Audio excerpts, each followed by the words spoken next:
నా పేరు రవి. నేను న్యూజిలాండ్ నుంచి వచ్చాను. శ్రీరామ్ ఫైనాన్స్లో వర్క్ చేస్తున్నాను.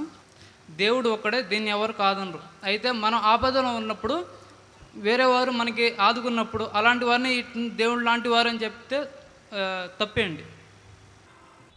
మీ పేరేం చెప్పారండి? రవి.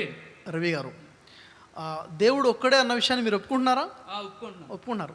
దేవుడు ఒక్కడే, ఇది వాస్తవమే అంటున్నారు, అందరూ ఒప్పుకునే విషయం ఇది. మరి ఆపదల్లో ఉన్నప్పుడు ఎవరైతే సహాయం చేస్తారో వారు దేవుడైతే కాదు, కానీ దేవుడు లాంటి వారు అంటే తప్పేంటి?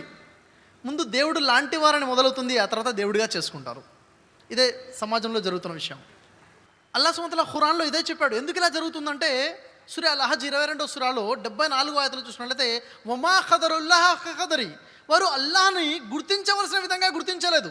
అల్లాహ్ని ఎలా గుర్తించాలో అలా గుర్తించినట్లయితే ఇలా చేసేవారు కాదు, ఇలాంటి ఆలోచనలు వచ్చేవి కాదు. ఈ విషయం అర్థం. ఒక ఉదాహరణ చెప్తాను నేను మీకు. ఒక జంట ఒక పల్లెటూరు నుంచి ఉద్యోగరీత్యా నగరానికి రావడం జరిగింది. ఆ నగరంలో ఒక అపార్ట్మెంట్లో ఒక ఫ్లాట్ తీసుకుని ఉంటున్నారు. కొత్తగా వచ్చారు. మరి వారి పొరుగువారు వారికి ప్రతి విషయంలో సహాయం చేస్తున్నారు. కొత్తగా వచ్చారు కదా. అప్పుడు ఈవిడ అంటుంది, కొత్తగా వచ్చిన ఆవిడ పక్కింటి వాళ్ళతో పక్కన ఉన్నటువంటి ఫ్లాట్ వారితో అంటుంది, ఏమంటే మీరు చాలా మంచివారిలా ఉన్నారు, మీరు మా అన్నయ్య లాంటి వారండి అంటుంది. అనవచ్చా లేదా? అనవచ్చు. మరి ఇంకొన్ని రోజులైంది, 2-3 నెలలు ప్రతి విషయంలో సహాయం చేస్తున్నారు, పెద్ద పెద్ద విషయాల్లో కూడా సహాయం చేస్తున్నారు. అప్పుడు ఈవిడ అంటుంది, ఏమంటే మీరు చాలా మంచివారిలో ఉన్నారు, మీరు మా వారి లాంటి వారండి అంటుంది. అనవచ్చా అనకూడదా? ఏమంటే అనవచ్చా అనకూడదా? రవి గారు మీరేమంటారు? అనకూడదు. మీరు మా వారు అనలేదు, మా వారి లాంటి వారు అన్నారు, అయినా అనకూడదు.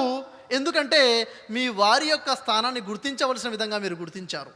భర్త స్థానాన్ని గుర్తించవలసిన విధంగా గుర్తించారు కాబట్టి భర్త లాంటి వాడు మరొకటి లేడు. కానీ అల్లాహ్ స్థానాన్ని గుర్తించవలసిన విధంగా గుర్తించలేదు కాబట్టి అల్లాహ్ లాంటి వారని మరొకరిని చేసుకుంటున్నారు. మరి దీంట్లో తప్పేంటి అంటే అల్లాహ్ సుబ్హానహు వ తఆలా ఖురాన్లో తెలియజేశాడు. సూరా లుఖ్మాన్ 31వ సూరా 13వ ఆయతలో ఇన్న షిర్క ల జుల్మున్ అజీమ్, ఇదే అతి ఘోరమైన పాపం, ఇదే అతి ఘోరమైన తప్పు. ఇదే ఈ భూమి మీద అతిపెద్ద తప్పు ఏదైనా ఉందంటే, ఏ తప్పైతే నరకంలోకి తీసుకెళ్తుందో ఆ తప్పే ఇది.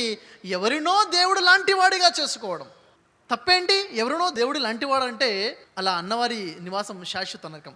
కాబట్టి సోదర మహాశయులారా, దేవుడు ఒక్కడు అని నోటుతో అనడం కాదు, మన ఆచరణలో మన భావనల్లో కూడా దేవుడు ఒక్కడు అన్న విషయం ఉండాలి.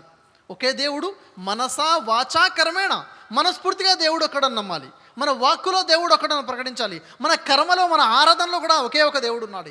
ఎప్పుడైతే ఈ త్రికరణ శుద్ధిగా దేవుని ఏకత్వాన్ని స్వీకరిస్తామో అప్పుడే నిజంగా దైవంని విశ్వసించినట్లు.